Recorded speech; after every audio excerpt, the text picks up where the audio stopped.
Muted. Minutes, and I expect that we'll have some more come in as we get started. But I thought I would just jump into it since we're at the top of the hour. So thank you for attending today's webinar. We're going to be talking on intelligent approach to wire harness design in the digital world today. My name's Danielle Williams, and I'm an applications engineer focusing on electrical system design and harness engineering. I've also added my email at the bottom of the page, just in case anybody would like to reach out to me, contact me after today.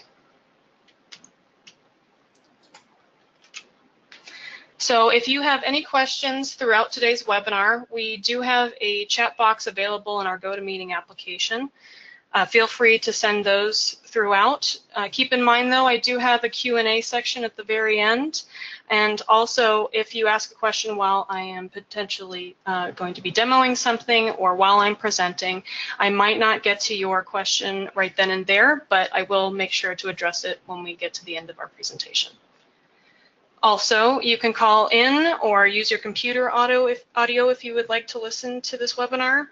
For the rest of the presentation, I'm going to have everybody muted just so that we don't experience any interference or background noise from anybody joining in. Today's webinar is hosted by Oasis Sales, and we've been a premier EDA partner with Mentor Graphics, a Siemens business, for over 20 years. And you can always reach out to me if you have any information on CAD software we provide. I'd be happy to get you started with an evaluation. We also have learning materials that you can use at your own pace, various costs, or if you just have any other general questions. So as part of our entire product portfolio, today we'll be discussing tools for wire harness and design. Oasis is known across industries as the leading implementation expert in this space, and just to clarify, we also provide 3 solutions for wire and harness design. And each of these solutions have a different price point. It essentially depends on the functionality that you want to get from it, as well as the complexity. Today's presentation is going to focus specifically on our mid-level products, and keep an eye out for any emails coming out in the future because we'll be hosting additional webinars to discuss those products as well as the more complex features that they offer.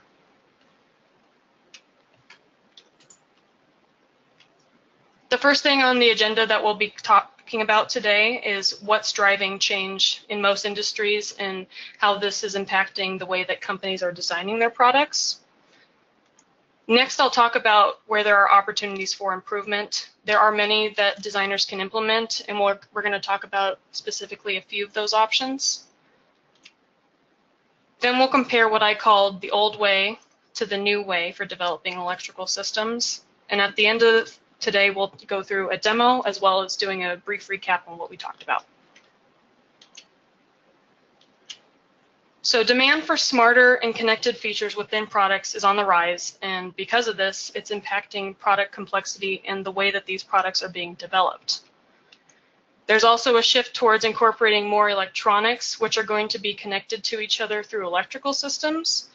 And in the past, it wasn't uncommon to see companies that would outsource or partner with manufacturers so that they can receive their feedback, and as well as their expertise on these domains.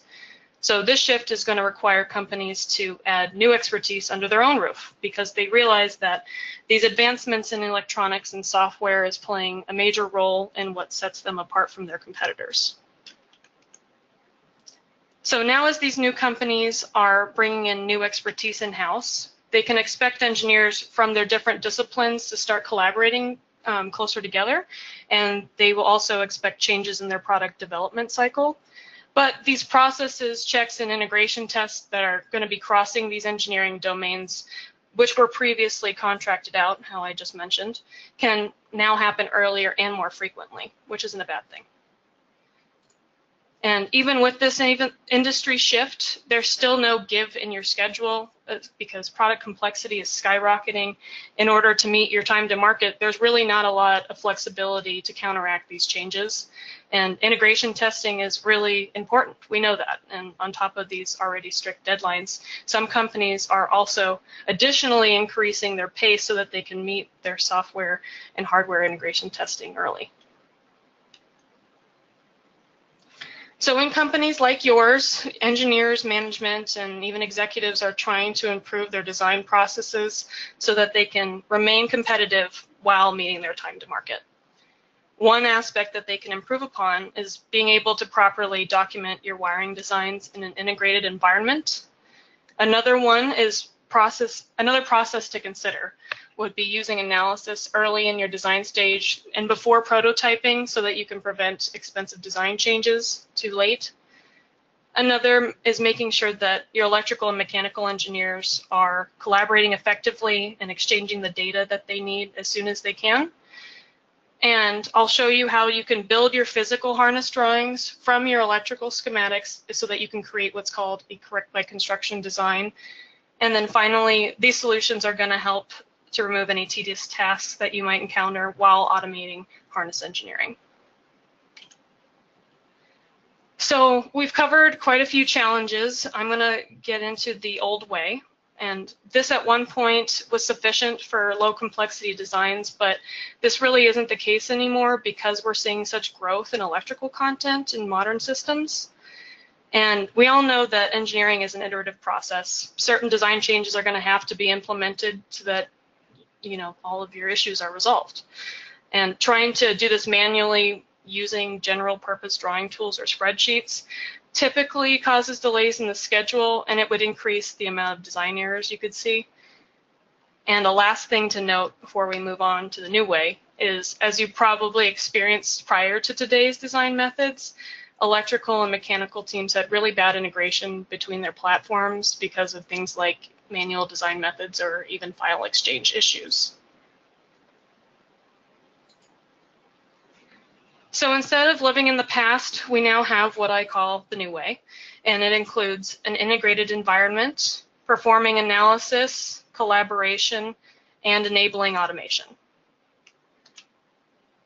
So earlier I mentioned one of the ways that you can improve is by documenting your wiring designs in an integrated environment. And rather in the old way where you would document your wiring, then draw your physical harness and have to make any manual changes if they were to ever come up, like an integrated environment would be able to take your data and use it to populate other design deliverables that you need to complete. So this way you don't have to dedicate even more time recreating what you've already been designing. And one piece of this would be having intelligent component and symbol libraries so that you can speed up your design process. Another aspect would be separating the graphical representation from your data itself. This means that you don't have to edit your data in order to change the way that it's represented on your drawing. And then one last thing to talk about before we move on to our next topic would be an additional benefit of being able to automate any redundant tasks. So this could be something like manually re-entering data into tables, or if you have to verify your reports so that they have all the data that you want to provide to somebody else. So performing analysis can help the user to understand the circuit's correct or faulty behavior, also if you're using the correct wire gauge. And as we know, the later in the design process that you catch your errors, the more expensive these modifications are going to be. So instead of spending money on an expensive prototype that would most likely fail, you could run analysis on your schematics early on and save that. Also, keep in mind what's needed, the information that's needed to perform analysis, which is wiring schematics, the models, the analysis models for your components, and wire lengths. So this is an example of when collaborating across engineering disciplines like mechanical and electrical becomes really important. So in order for electrical engineers to receive accurate results on their analysis run, which is what I was just talking about, they need to know their wire lengths, and they get that from their mechanical engineers. Meanwhile, mechanical engineers also want to receive their harnesses connectivity, and this is just a basic example of why ECAD and MCAD file exchange should be streamlined, and this is so that you can ensure that both teams have reconciled design changes and can communicate to each other better. As a side note, our software that we provide is able to collaborate with CATIA V5, V6, as well as NX, Solid Edge, Creo, and SolidWorks. So as long as you provide the necessary information that's required to perform harness engineering actions, your integrated environment performs these calculations for you and tasks. So an example of this could be calculating node and bundle sizes. The software would take into account all the insulation coverings on my physical harness. Another example could be selecting cavity components, which would consider, the terminals that you have that fit into the connector cavities, and if those terminals will accept the wire that you have going to the connector. One of the more beneficial features of this new way is also the ability to extract any data from your harness designs to create electronic bombs, and being able to configure and style your own reports if you wanted to make something specific. So with adopting this new approach, your company can also realize any increased benefits like the ones that you see here. This was a survey done by Anderson Research, and it showed that 88% of people were able to launch their products on schedule. Only 13% saw a decrease in development times. 86% were able to meet project costs, and 87% were able to meet product quality targets upon initial release. So before we move on, I wanted to talk about what we're going to go over in our demo, because I'm going to switch to the software right now. So to start, we're going to talk about how to document your wiring using an integrated environment. We're going to validate my design using analysis, and then build physical harnesses from integrated electrical schematics. And then the last thing we're going to do before we go into a recap is automation that's involved in our software. And we will also, again, as just a reminder, we'll have Q&A at the end. So if you have any questions regarding what I'll show you, either feel free to post them now, but I'll go over them when I'm done. Okay. So the first example I'm going to show you is a wiring design representing the power windows of a car door. So this diagram contains a small variety of components. It's got a few devices, inlines, connectors, and wires. And it also has library content in here as well. And to prove that, I'm going to go in and zoom in on this specific connector right here called window controls. And I'm not sure if anybody noticed, but when I selected it, it also selected it down here in my tree. And I already know that this connector has intelligent data behind it because the software tells me through this little check. So to verify that, I'll click into the connector, and this window will appear to show me that indeed it does have a library part assigned to it. Here's the details behind it, as well as a few fields that I can edit. And one of those fields includes the harness that I have this component assigned to. I'll go into more detail of this in a couple examples because this will deal with pulling electrical content into the physical harness. Another feature of this intelligent wiring design is that these connectors and some of these other components actually communicate with these other sheets as well within the system.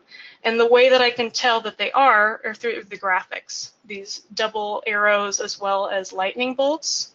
We also have cross-referencing text. And what this is it's customizable to help the viewer know where the other instances of the component are located. An example of a wire is something like this as well. It is very easy to also find the other instance of this. So rather than you taking up your time of searching these other 8 sheets for where it's located, granted you can use the text to help you, but you can also have the software take you there by viewing the related items it has, which are the other instances of the same one. So if I choose one, not only will it open the sheet, but it'll also zoom in to that other instance for me, saving me a lot of time. And one more feature before I move on is going to be reporting. So if I wanted to provide any reports, like for instance a wire list regarding my wiring design, I can choose between either one or multiple harnesses, and these are also canned reports that I have. For this case, I'll just choose the driver's side door in a configured wired list. And when I choose to view the report, the software will pull all the data from door DR harness and present it to me in an HTML format that I can share by either saving it or printing it. You can also build your own harnesses if you'd like, or I'm sorry, build your own reports and save them to your canned reports for future use if you'd like. Now, my next example I'm going to go over is a design that I'm going to simulate. It's very small, but it has just enough electrical components to be able to test some failures and see if it works effectively. So this is my design that I'm going to work with, and I need to set the scope to this design so that it knows that I'm going to perform it on this one if I had more than one diagram. And then I have the choice of numeric simulation or qualitative. And the difference between the two is numeric simulation is DC analysis, whereas qualitative is behavioral. So I'll start with qualitative and run it. And you can see here that it updates you when it's ready. And you can also tell by the color of your circuit.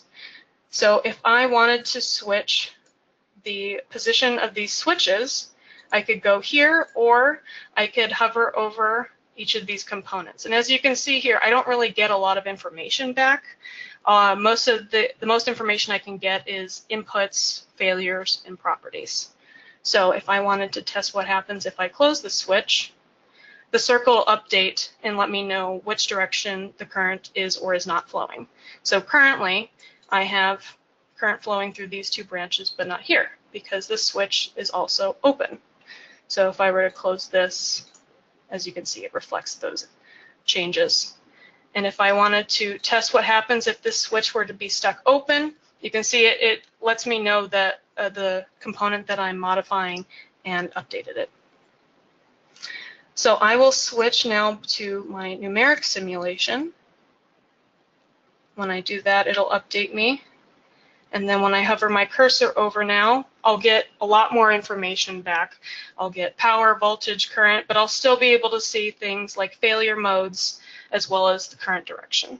So what happened here is because I am running a failure mode, it is still running that. So if I take that off, now I can see something totally different happen. So if I investigate this further and I hover my cursor over the fuse, I can see that there is way too much current going through here, so my fuse has blown.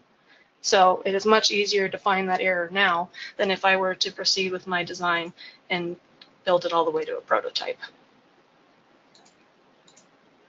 Now my next example is going to be what I had mentioned earlier that I would cover, and that's harness synchronizing. So again, I have a small design. It's a small system that's communicating across two sheets, and it's got a mixture of both library components assigned and just enough information to where I want my software to choose for me. And I'll show you what that means. So if I go into this connector, I have a library component assigned to it as well as all the details behind it, and I've assigned it to a harness, which is H1. But if I double click on this wire to see the details behind it, I've provided it with enough specs but no library content. So this is just enough information to where I can trust my software will do it for me. So I will close these two sheets because I'm done with my wiring and I didn't change anything. And I will open up my wiring design. Oop. Well, that kind of ruined the surprise, but I will go ahead and fix this. Essentially, what I'm going to be doing is pulling in electrical content into my harness design. And so right now, I'm removing it all and making sure that it's updated so that we have something blank to work with. So you already know what we're going to expect to see. So I will right-click on the design level and choose to bring in that data. I have options to either simulate or synchronize. So the difference between the two is one will actually bring data through. The other will just give you an output window of what you can expect. So for this case, I'm going to choose to synchronize because I want to show what happens when you pull it through. You can see here that it did a quick update of the output window, and I can close that and see that now, as you saw earlier, my data has been brought through. I'm going to go ahead and apply the styling that I want so that it all gets shifted a little bit better. So now we can see that not only did tables come in without me needing to do anything, as long as I've modified my design to know which tables that I want, what information in these tables I want to receive, it'll choose those. And to show how it'll check, it'll find part numbers. I will choose part number selection right here. And you can see that I don't have certain part numbers chosen for wires 1 through 3, but they did choose part numbers for 4 through 7, which tells me that I either need to contact my librarian and let them know that they need to make wire part numbers for these 3, or I need to double check the specs that I assigned and fix it there.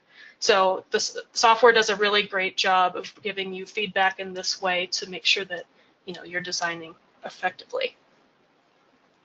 So I will close this. And in my last example, before we go into recap, I will go back to my original project and open up the physical harness. So this is the physical harness design for the driver's side door. It's got components, wires, insulation, it's got all these tables that are fully populated. It seems like it's done, but I do still want to further engineer it, and I'm going to focus on this window controls connector again.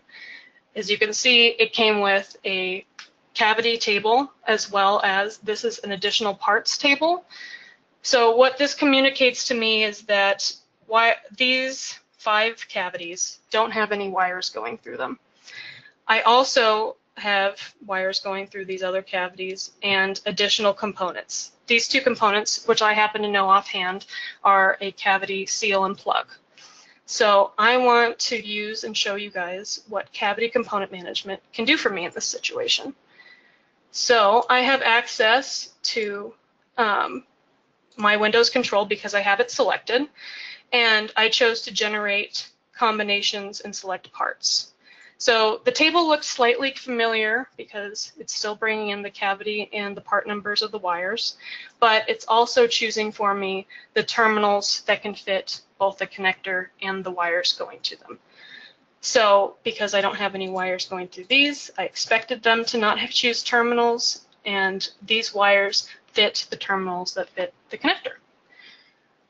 One thing to keep in mind as well, talking about the cavity seals and plugs, I also have the option to seal and plug from this window. So I will choose those, and as I do them, it will effectively check mark for the ones that I want. So when I hit OK, you can see here that now I have a tiny icon for seal and plug available. Also, to show when I click out of it, I have access to all of the other connectors as well. So if I wanted to generate combinations for all of my connectors on my physical harness, I can do so.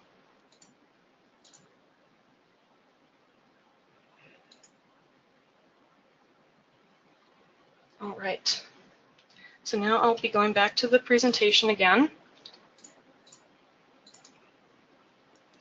And to recap what we talked about today, Oasis offers 3 different tiers of products that incorporate key components of building a wire harness system involving processes, collaboration, smart data, and documentation. So our deep understanding of the industry is what provides us, is what's able for us to provide you with the right software product and services to help solve any challenge that you might encounter.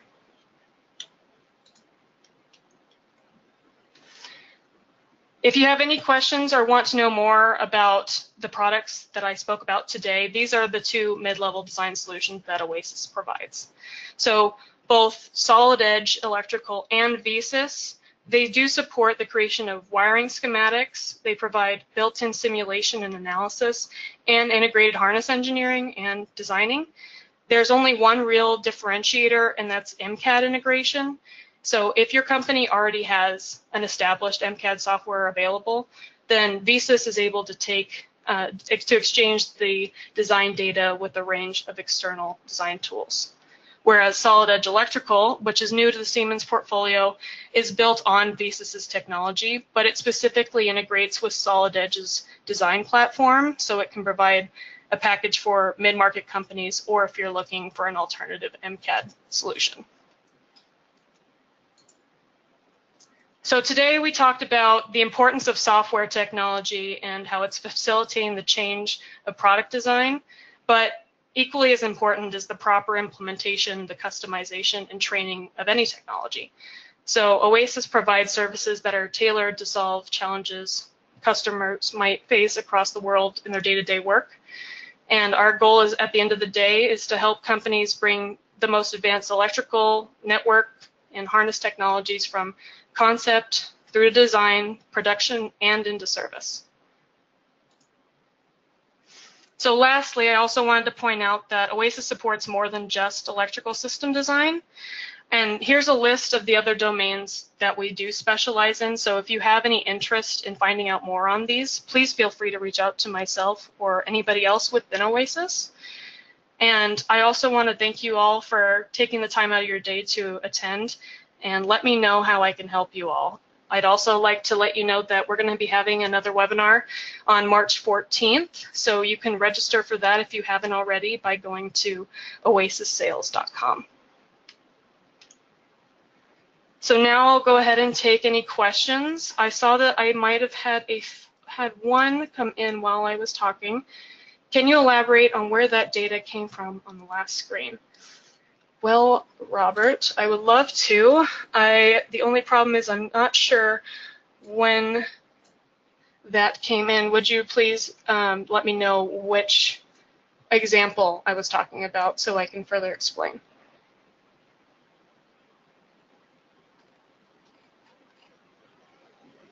Oh. Robert, are you there?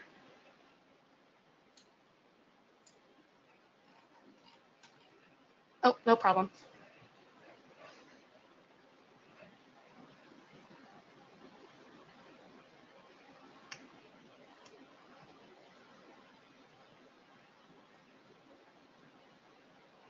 In the meantime, while we're waiting for Robert's question, if anybody else has any questions that came up as I was talking, please feel free to write that in the chat now, or you all are no longer muted. If you wanted to unmute yourself and ask, that's also okay. Oh, okay. So all of the information on this screen came from the harness, all of the electrical components that were assigned to the harness door DR, which you can see up here. In order for that information to get pulled through effectively, you need to assign a harness group. This design is something that comes out of the box with VeSys. So this is something that Mentor Graphics had created already. But if I were to switch to the other synchronize project that I had displayed, I can also show there as well.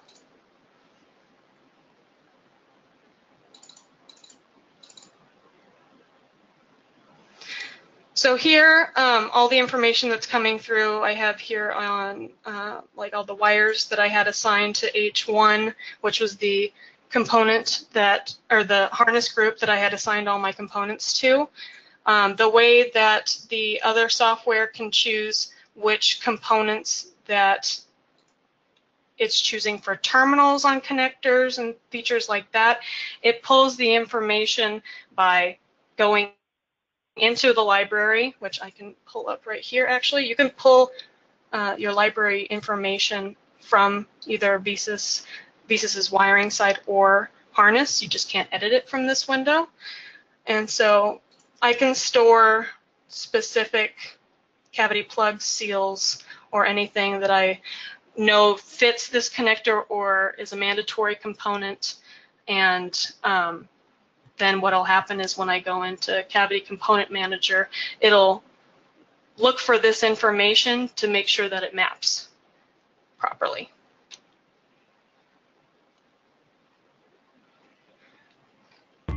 Brian asked muted to mute Kate. or the whole everybody, I'm sorry. And no problem, Robert. So Brian, you asked, do you offer a version for cable assembly houses that are built to print and do not do design? Yes, so we do, like how I said before, we do offer 3 solutions. So you don't have to buy the VeSys package. We can also provide you with our capital solutions, which offer workbooks, TVM, and Harness XC, so you don't have to build your own electrical content. You can just use those back-end tools. And it can also work with VeSys.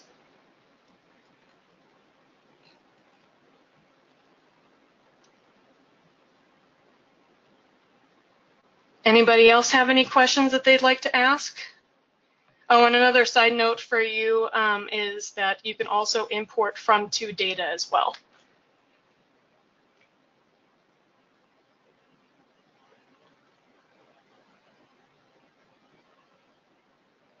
All right, well, if nobody else has any more questions, I'm going to wrap up today. Thanks again for attending. Please feel free to reach out to me at any point in the future. You guys also have my email information, and I hope you guys have a good rest of the day, and hope to see you at future webinars. Thank you.